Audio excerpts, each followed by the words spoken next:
Hello again, my name is Notepad and I write things for fun. So it's been a while since I've done one of these, and that's just because I'm lazy. So let's get started, shall we? Last time we did episode 5, Eye of the Beholder, and this episode we're going to be doing One-Way Glass, chapter 6. So, shall we begin? Chapter 6, One-Way Glass, July 29th, 2073. 2 weeks after the second Terrico incident. Leechers, that small-time gang in the Hive are the ones that killed Ronan. Thomas, that's what I said. She has no reason to lie to me. It was one of her clients who got whacked. He was smoking again. Short puffs of the smoke stick could be heard in between lines. He's a good man, a private investigator from the Metro days. Old-fashioned. Not like these high-tech vermin that Shizuka Walker wants me to work with. Alright, your pay will be wired to the account. Keep your head down in case she starts talking to them. I was quickening my step. I could hear her coming up behind me again. Hell no, this is just getting interesting. Dead Ronin, hordes on the take, and an upstart gang with a mysterious puppet master? Christ, Thomas, I'm a detective, not a mercenary. He guffawed, coughing hard afterward. Get your ass out there. Keep yourself safe. If you find anything, give me a call, okay? I've known the detective for years now. He wouldn't give this one up until he was dead or was solved. Determination is one hell of a drug for us elderly screwballs. I clicked the data pad off, picking up the pace of my steps as the soft laughing behind me was getting louder. The upper halls of Walker Tower are pristine and well taken care of, contrasting the lower corridors where the drones and Bunraku work diligently at their assigned offices. I opened the door to Dr. Martin Oak's office, the security medical officer. In his office is a simple setup, a small table to examine, a few key tools, and of course, his terminal. The doctor sits at his desk, betting on catfight results for tonight's match of Beasting vs. Amazon Huntress. He's a toad-like man, squatting with a warty face, thick glasses, and balding snow-white hair. On the table, a young woman sat, bright red hair done up in a short ponytail, wearing an empty bandolier around the tight-fitting black tube top and Hakama pants. Her right arm was entirely cybernetic, an older model that is fully metallic with a skeleton-esque look, a blade fastened around her back, long and sleek, like she is. Thomas, my drug-popping chief of anti-Ronin affairs, have you finally decided to let me write that paper on your condition? Nook said in his wheezy, nasally voice. He's been trying to get me to allow him to write a series of medical papers on my condition. Sorry, Nook, I just need my pills. I didn't break eye contact with her on the table. She's examining everything around her, trying to reason out where she is now, one of the many places she seems to pop up around me. Sorry, kid. The thing at Terrico a few weeks back has my supply. It should be of focus, not just supply focus. Of focus at a bare minimum, reserved for those more fidgety puppets down below. He began to rummage through his desk, flipping through a manila folder and documents. Nook, you know I need those pills to make sure that I don't see. I trailed off, making sure not to break eyesight with her. She kicked her legs softly off the side of the table, whistling a quiet tune of a long-forgotten song. Her. The second I acknowledged her, her eyes snapped toward me, grinning. She pops off the table. I should actually... let's see. Pop, yeah. She pops off the table, clicking her boots against the ground and begins circling me. Yeah, I know. He pulls out a small container of pills, each one a deep blue with a symbol etched into the side. Try these, Thomas. He tosses me the bottle, and the wired muscles in my body snap forward, grabbing it out of the air. The woman claps lightly at my dexterous display. What are these, Nook? Inspecting the pill bottle. I feel around the cap with my cybernetic hand. These definitely are not focus. My right arm is entirely cybernetic up to my shoulder, a security setup and communications console embedded into my wrist. A punching power of 1300 psi, built for all conditions a fight could break out. I feel her hands slide across it slowly, the warmth of flesh reminding me when I still had my real arm. They're brand new. They are a new brand. God, that's such a weird way of saying.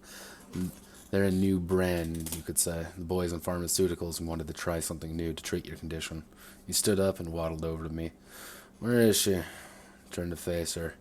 Playing with my cybernetics, she looks at him in surprise. She stands on her tiptoes to reach my ear.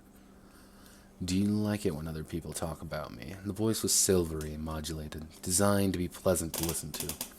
I simply pointed at her with my thumb, and Nook nodded. She's not real, Thomas. I've explained this to you 1,000 times. She's just a figment of your imagination. He shuffled back to the desk. He shuffled back to his desk, already fatigued. She's just a part of your mind that won't let go because it's a Ronin echo. Exactly, my boy. Again, if you ever want your condition treated better, you'll need to have me write the paper.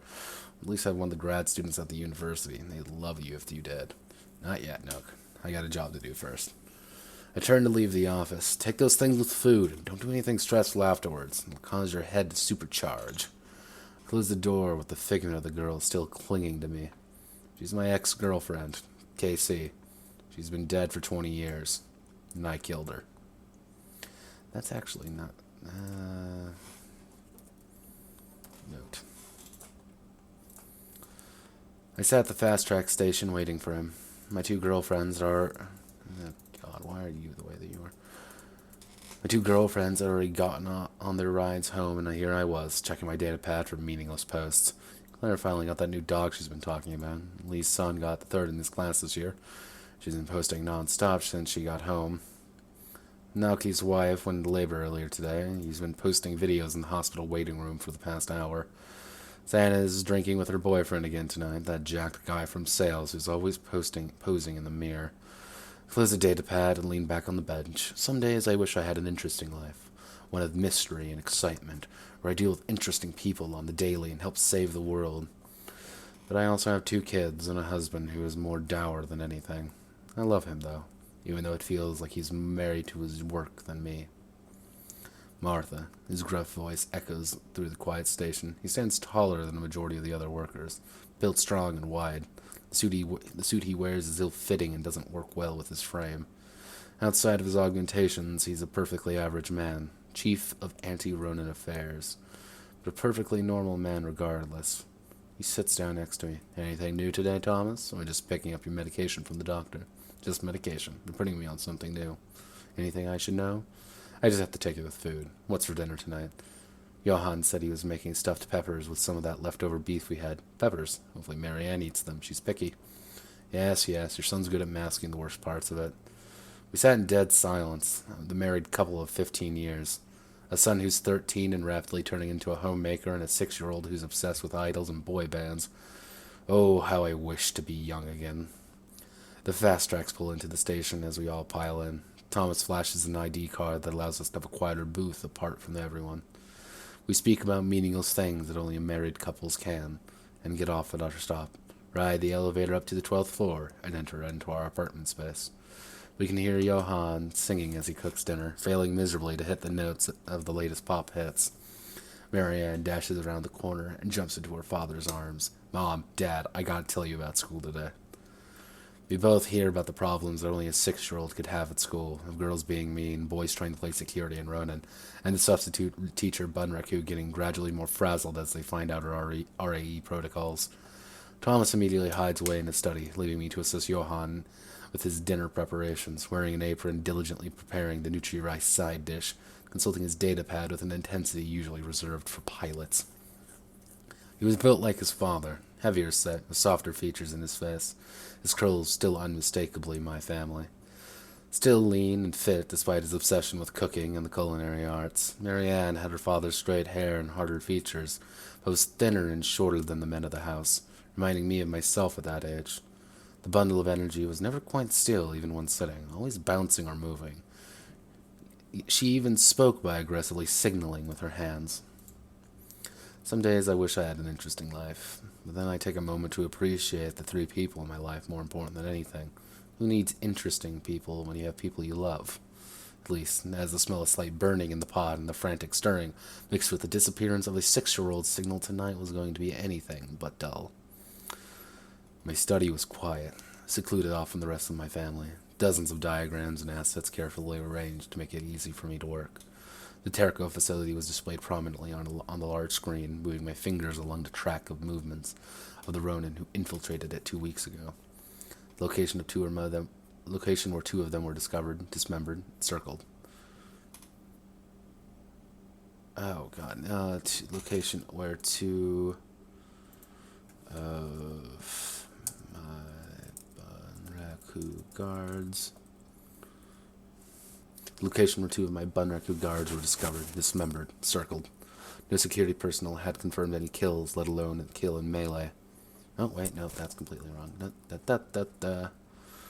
Okay, the location of 2 of them were discovered, dismembered, circled. No security personnel had confirmed any kills, let alone a kill in melee. So it had to be treachery. But who betrayed who? We had 4 confirmed individuals. A man who, if the detective was right, is Benny Rodriguez, an employee of Wolf and his protege. A young woman who is mostly cybernetics confirmed the kills of at least 5 of the security personnel. She had no confirmed name, but biometrics had popped up about a dozen known individuals, most of which are fake. Then the 2 dead ones, Bunraku, twins. Flicking my wrist, I pulled up the basic recreation of their facial features, Asian with porcelain skin. Not exactly a defining set of characteristics. It was odd, to say the least, that the 2 puppets acting with confirmed Ronin, but I was not even factoring in the mysterious 5th entity. Across a dozen of non-hack security tapes, a black splotch would appear. Someone had obviously tampered with the backups and erased who or whatever was behind the splotch. Maybe that was our killer, an individual that protected themselves.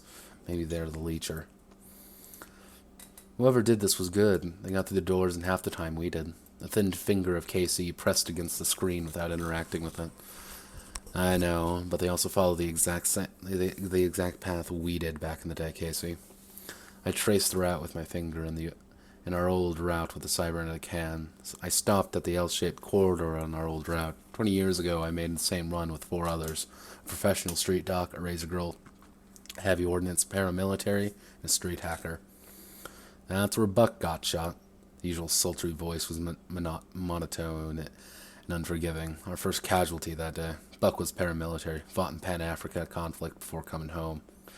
Had been run for drug money and more guns to keep running. Got downed by a razor rifle to the chest, ripped straight through his body armor. Buck got shot because he rushed ahead like an idiot. Buck got shot because our point man didn't stomp him.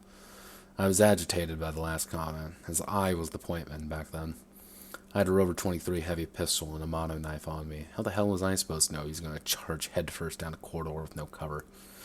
Then they avoided the 3rd security checkpoint by going around, completely deactivated it remotely.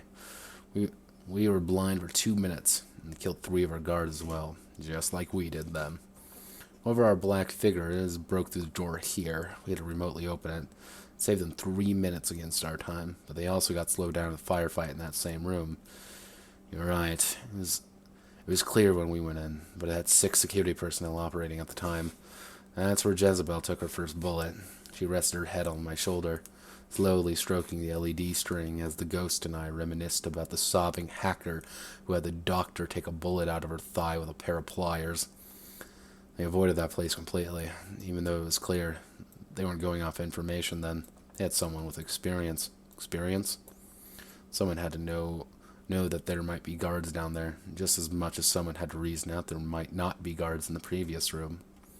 You think our black figure may be Wolf himself? Too strong. One of the Wolf's people? Why not mask the other guys?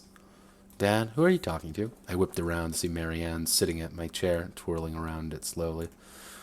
Myself. I think better when I do. I tapped the forehead as I picked her up, sitting in my place and putting her on my lap. What are you working on? She asked innocently. All the kids knew is that I worked in security. Someone robbed Shizuka Walker. The old man is trying to figure out who did it and what the things they stole are. She's a cute kid, Bruiser. Casey crouched by the chair and stared intently at my daughter. Was it jealousy? Desire? Or just my imagination? Stealing is bad. Are you going to beat them up? She made a quick jabbing motion into the air as she was boxing a shadowy monster of an imaginary and frightening Ronin. Yeah, Bruiser. Stealing is real bad, real evil. Makes you have to be a real fucking dick if you fuck up and get half your team killed. The ghost mocked. Her features gradually began to twist and turn, were gaunt and emaciated, the cybernetic rusting slightly on her arm as she faced toward me, 3 bullet holes embedded in her deathly white chest. Yeah, I'm going to find them and beat them up for the company. Now get out of here. Tell your mother I'll be out in a minute. She popped off my lap and scanned. I gotta fix that word. Fix. She popped off my lap and scampered off into the main room, closing the door behind her. The apparition changed back into the non-damaged variety. I'm sorry, babe. Did I scare you? I didn't respond as she crawled on top of me in the chair, hugging me tightly, shoving her breasts in my face. I remember this feeling. 1 second. I remember this feeling. What the fuck? Why is being perfectly at peace in the world, closing my eyes and trying to enter that peaceful place that the doc always told me to go when things like this happened. I can feel her grind her hips slowly against my own, even though she isn't real. That happy place is a mixture of things in my life. My old apartment, the smell of my mother's cooking in the hive, the laughter of my kids when they were younger, and that old couch. I'm sitting on it, just as dawn's rays peek through the windows. I have both my arms still. The arthritis in my knee doesn't itch anymore. I have Casey lounging beside me, resting her body against mine with her pajamas on, a beer in one hand and television blasting some old cartoon that airs at 6 a.m. I snap back awake and she's gone. I'm just sitting in my study, away from everyone else. That old apartment was demolished a decade ago. My mom's been dead for over 30. But I can still hear my kids. I stand up, pop one of the pills, and go out for dinner. The sins of yesteryear are behind me. I hope. Night falls and I lay in bed reading on my datapad the newest mystery novel by Irwin Dunn, a quiet affair of smoky love and mysterious figures in back alley markets. I've read the other books in the series, each one gradually improving in quality and mystery. Thomas comes in after his shower, his cybernetic arm charging in the corner, as he flops into bed wearing nothing but his flannel bottoms. You don't have to take time to really appreciate your husband's body until you have moments like these. He's not like one would call fat, but term strongly built suits him well. He's not one of those gym monkeys at work or the models on the television, just powerfully built all around. I roll over on my side and run fingers up his chest and hard, firm, and defined in a natural way. I remember when I first met him. He was a tank of a man back then, but over the years, perhaps with age and his diet, he's morphed into a larger, more robust man. He still had the scars from his chest from before he started working at Shizuoka Walker, a series of poorly stitched wounds and other nasty injuries from before. I traced along one of the longer ones, running along his side, jagged and uneven, inspecting scars again. Of course, dear. I always like seeing if I can't find a new one somewhere. We both chuckle slightly. You need to look at my legs for that. I'm going to get that knee surgery one of these days, I swear. You're 43, you don't need knee surgery. You're talking like you're some old man. I am. God, what does that make me? I plant my face into his chest as he laughs, caressing my hair. 29 and the most beautiful woman in the world. Smooth words from the usually gruff man is an amusing juxtaposition. He knows how to play this dance and wrap women around his finger. I'm terrified to think of the women in his life before he started working for the company. I roll on top of him and sit up. It's been a while. Kids are asleep too. I planted the suggestion in his mind. The light bulbs in his mind. I gotta fix that.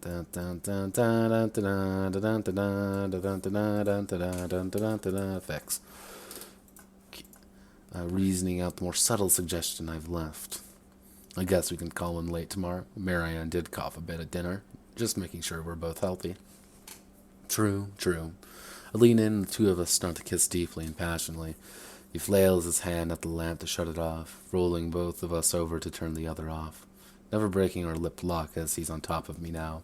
As the darkness surrounds us, we begin to strip, piece by piece, till only skin on our bodies separates us.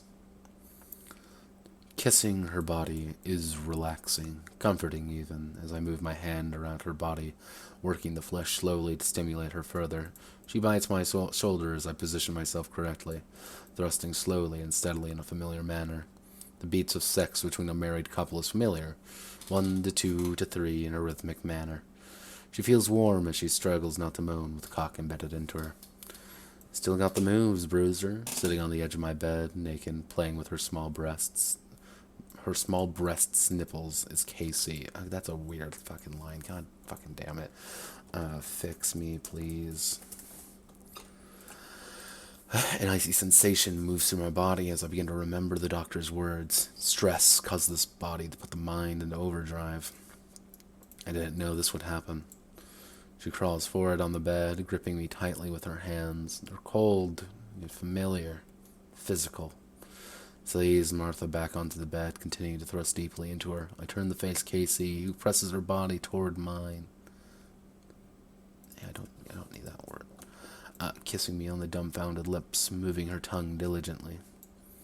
I instinctually try to pull her closer, pounding away at my wife as I feel my girlfriend's lips for the first time in 2 decades. That peaceful place comes back. Martha reverts to herself 15 years ago, that short, squat woman who talked to the freaky new samurai for the first time. The woman didn't care that I was a Ronin at one point.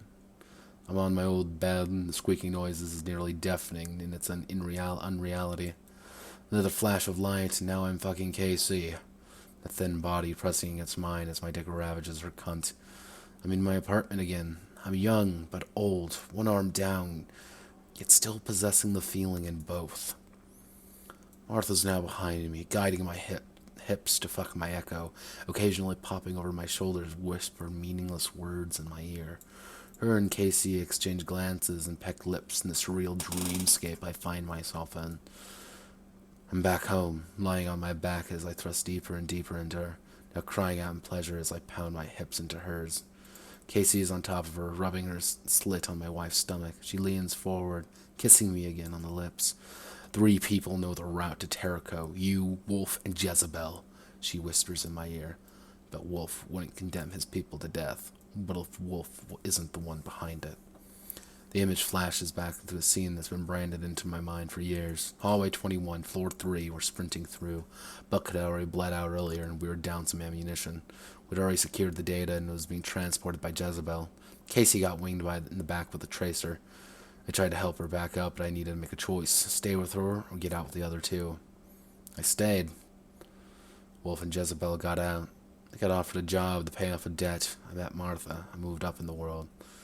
It has to be her then. I thrust one last time as hard and fast as far as I can, both my wife and I climaxing. I hurriedly get out of bed, throwing my pants on, making my way to the study. Honey? The bewildered response of my wife was an afterthought as I made my way to the study. Casey was already standing there, fully clothed. What was Jezebel's forte? She said, pointing at the screen. She could mine Jack Bunraku with her active link. Out of everyone in this city, A-links were unregistered in any database and a pain in the ass to find. But you knowed one if they got into the system directly. So they'd need a proxy. And who died on that run? 2 Bunraku hackers with hot-wired RAEs. I began noting everything down on my datapad as Martha came into the study in her nightrobe. Thomas, are you alright? You got off awfully quick. I dashed over to her and kissed her. She staggered slightly at my aggressive love. I broke the kiss and planted my forehead on hers. Martha, I think you helped me solve a case. I moved back to the datapad, type out the rest of the notes. After I put on a shirt and went out to the kitchen, Martha having retreated back to the room in both confusion and euphoria. I called the front security desk of Shizuka Walker and gave some of my security credentials, requesting to know everyone who had access to tape logs as well as their location data submitted to my desk by tomorrow morning. I think my black splotch may be a red herring. I then look at the pad as I hang up. There's no going back when I do this. I type in the numbers that I was told to call if something ever were to happen with a Ronin incident and if I ever needed help with it. Put the datapad to my ear and waited. Ring, ring, ring. Ah, Thomas, do you need anything? It's been so long and it's so late. His voice was as high and mighty as ever. I may be employed by Shizuka Walker, but he's still pulling the strings behind the scenes. I know who killed your man, Wolf. It was Jezebel. I hang up before he can respond, praying he knows what to do next. Wow, that's actually pretty long, almost 24 minutes. Thank you all very much and have a wonderful rest of your day.